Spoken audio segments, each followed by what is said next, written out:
दोस्तों, जैसा कि हम लोग जानते हैं कि अभी कालखंड का चौथा युग यानी कि कलयुग चल रहा है, जिसे हिंदू शास्त्रों में सबसे श्रापित युग भी बताया गया है। ऐसा माना जाता है कि कलयुग जैसे जैसे अपने चरम पर पहुंचेगा, वैसे वैसे धरती से धर्म का नाश होने लगेगा और कलयुग के अंत में भगवान विष्णु कल की अवतार लेकर धरती लोक पर धर्म की स्थापना पुनः से करेंगे। परंतु आज के इस वीडियो में हम आपको बताएंगे कि महाभारत काल अर्थात द्वापर युग में भगवान कृष्ण ने कलयुग के बारे में कौन सी कड़वी सच्चाइयां बताई हैं, जिसे अधिकतर लोग आज के जमाने में नहीं जानते। इसीलिए आप हमारे इस वीडियो को अंत तक देखते रहिएगा, आप सभी को ये जानकारी पता चल जाएगी। मित्रों, हम वीडियो में आगे बढ़े उससे पहले आप सभी से हमारा एक छोटा सा निवेदन है। यदि आप हमारे चैनल पर पहली बार आए हैं तो आप हमारे चैनल को नीचे दिए गई लाल बटन पे क्लिक करके सब्सक्राइब कर सकते हैं। आपका ज्यादा समय न लेते हुए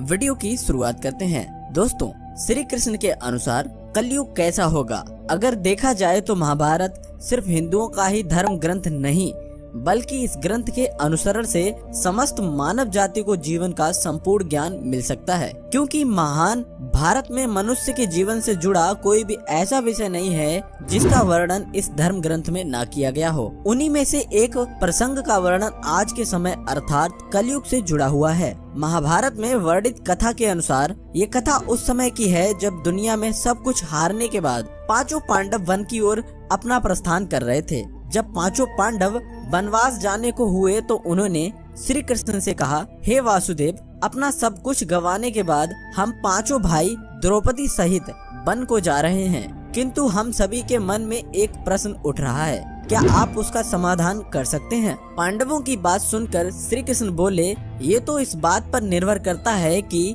तुम सभी मुझसे क्या जानना चाहते हो। तब युधिष्ठिर बोले, कृष्ण, जैसा कि आप जानते हैं कि द्वापर युग का अंत निकट आ चुका है, कृपया हमें ये बताइए कि इसके बाद आगे आने वाला युग यानी कलयुग की चाल या गति क्या होगी और इस युग के मनुष्य आखिर कैसे होंगे। युधिष्ठिर के मुख से यह प्रश्न सुनकर श्री कृष्ण बोले, पहले तुम पांचों भाई वन को जाओ और जो कुछ भी दिखे वह आकर मुझे बताना, फिर मैं तुम्हें उसके आधार पर उसका जवाब दे पाऊंगा। दोस्तों, श्री कृष्ण के कहे अनुसार पांचों भाई वन की ओर प्रस्थान कर गए। फिर वन में पहुंचकर पांचों भाइयों ने जो देखा उसे देखकर वे आश्चर्यचकित रह गए और फिर शाम को आकर पांचों पांडवों ने एक एक करके श्री कृष्ण को बताया कि उन्होंने आखिर क्या देखा। शाम को जब पांचों पांडव श्री कृष्ण के पास आए तो सबसे पहले युधिष्ठिर ने उन्हें बताया कि उन्होंने क्या देखा। युधिष्ठिर ने बताया कि जब हम सभी वन में पहुँचे तो सभी अलग अलग दिशाओं में भ्रमण करने लगे। तब मैंने देखा कि एक हाथी के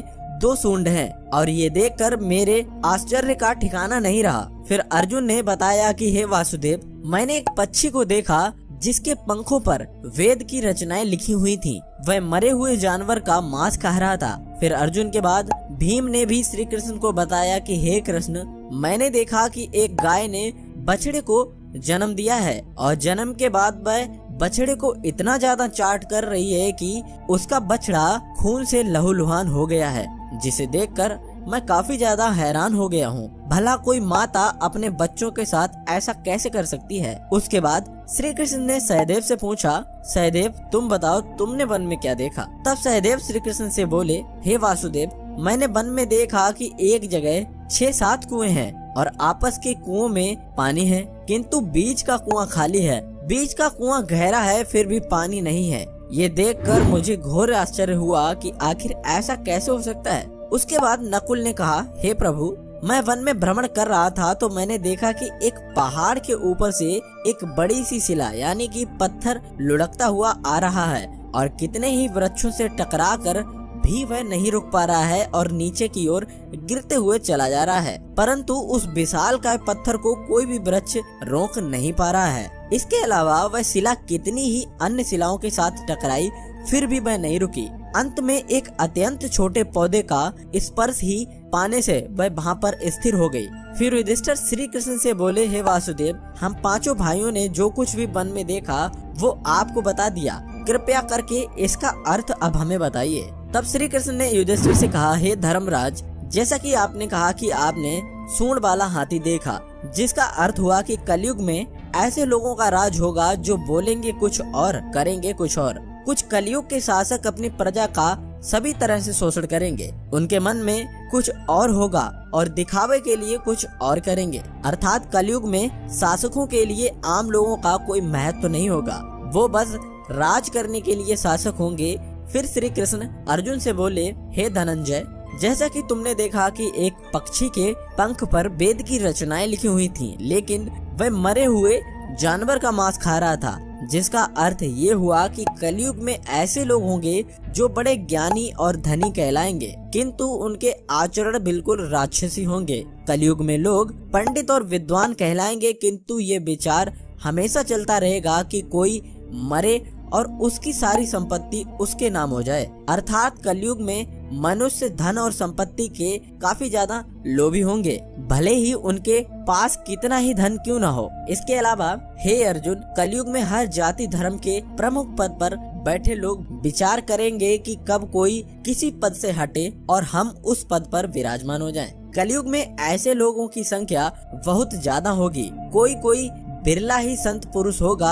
अर्जुन के बाद श्री कृष्ण भीम से बोले, हे गदाधर, जैसा कि तुमने देखा कि एक गाय अपने बछड़े को इतना ज्यादा चाटने लगी कि वो बछड़ा लहूलुहान हो गया। अर्थात कलयुग की माता अपने संतानों पर इतनी ममता बरसाएगी कि बच्चों को खुद का विकास करने का मौका ही नहीं मिलेगा, जिसके कारण मोह माया में पड़कर वह बर्बाद हो जाएगा। इसके अलावा किसी का बेटा घर छोड़कर साधु बनेगा तो हजारों व्यक्ति दर्शन करेंगे, किंतु जब मनुष्य का अपना बेटा साधु बनेगा तो रोएंगे कि मेरे बेटे का क्या हो गया। इतनी सारी ममता होगी कि उसे मोह माया और परिवार में ही बांधकर रखेंगे और उसका जीवन वहीं के वहीं खत्म हो जाएगा।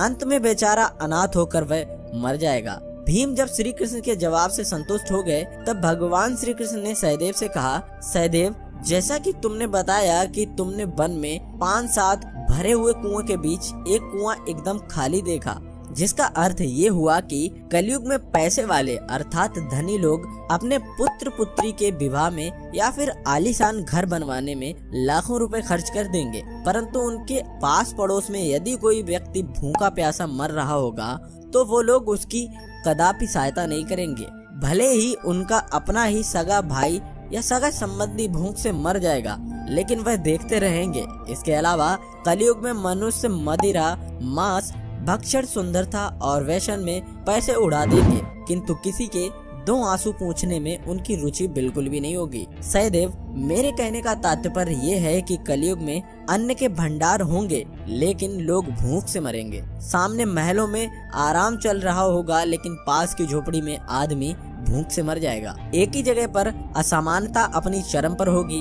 श्री कृष्ण की बातें सुनकर सहदेव को सारी बातें समझ में आ गईं। तभी श्री कृष्ण ने नकुल से कहा, नकुल, जैसा कि तुमने बताया कि वन में एक बड़ी सी चट्टान पहाड़ से रुड़की, किंतु बड़े बड़े वृक्ष और उसके तने कुछ चट्टान को रोक न पाए, किंतु एक छोटे से पौधे से टकराते हुए ही वह चट्टान अचानक से रुक गई, जिसका अर्थ ये हुआ कि कलयुग में मनुष्य का मन नीचे जाएगा, यानी कि कलयुग में मनुष्य का जीवन प्रतीत हो जाएगा और ऐसे में मनुष्य का जीवन धन की शिलाओं से ही नहीं रुकेगा, ना ही सत्ता से, ना ही सत्ता के वृक्षों से रुकेगा, किंतु हरि कीर्तन के एक छोटे से पौधे से मनुष्य जीवन का पतन होना रुक जाएगा। अर्थात कलयुग में भी जो मनुष्य धन के लोभ को छोड़कर हरि के नाम का जाप करेगा उसे कोई कष्ट नहीं होगा और मृत्यु के बाद उसे परमेश्वर अर्थात मेरे चरणों में जगह मिल जाएगी। तो मित्रों, आपने देखा होगा कि आज श्री कृष्ण द्वारा बताई गई